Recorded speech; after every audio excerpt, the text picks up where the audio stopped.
everybody. Welcome to week 3 of our class here at Rasmussen College, Comparative Politics.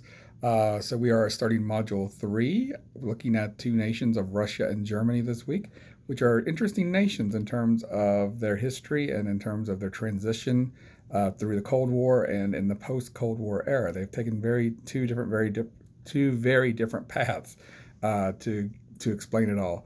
In terms of the class, the discussion board is up and running, everybody. So we do have our initial initial discussion board posting due at the end of the day on Tuesday. Reply discussion board posting are due on the end of the day on Friday. Our assignment this week is we're continuing our work on our main project. So outlines and your thesis statement are due by the end of the week, which will come up on Sunday. That's going to be March 8th. So Sunday, March 8th is going to be the day that our outline is due. Reminder that live classroom module 3 will be held tomorrow, Tuesday, March 3rd, 2020 from 7 to 8 p.m. Central Standard Time. The information on how to get in to live classroom module 3 is located on our main homepage. Scroll down to the live classroom section and you can log in from there. This should be a very interesting discussion on Germany and Russia this week and how they have had different paths when it comes to the post-Cold War era and how Germany has been very successful and Russia is still kind of in a period of transition a little bit. So again, discussion boards, live classroom module 3 this coming Tuesday, 7 to 8 p.m. Central Standard Time. And the outline and thesis are due by the end of the day on Sunday. If you cannot make the live classroom tomorrow, your answer to the poll question is due by the end of the day on this coming Sunday as well also. So that is the overview of the class in terms of what we are doing. So we do have our one assignment this week. In terms of looking at the material this week, we are covering Russia and Germany. It's very interesting to examine these two nations. Germany has really emerged as a very strong economic power and political force in Europe and within the European Union. It's one of the reasons Brexit happened. We talked about last week in week 2 is the British wanted to do it for some reasons, but another reason too was the German dominance of the European Union and German influence over the European Union is something that British officials were not too happy with, and that kind of led to some of the underlying issues of Brexit as well also.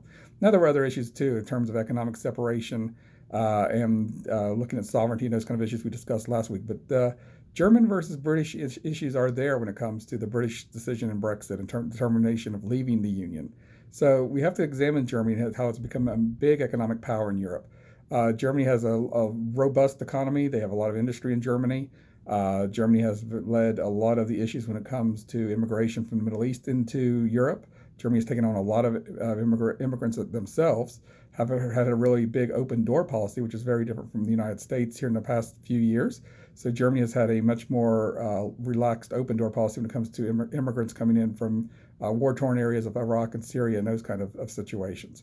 Germany has also looked at the issue of European debt. That's come up a lot in terms of the economic collapse in Greece, in terms of also the issues in Italy and Spain and some of what we're seeing in Southern Europe.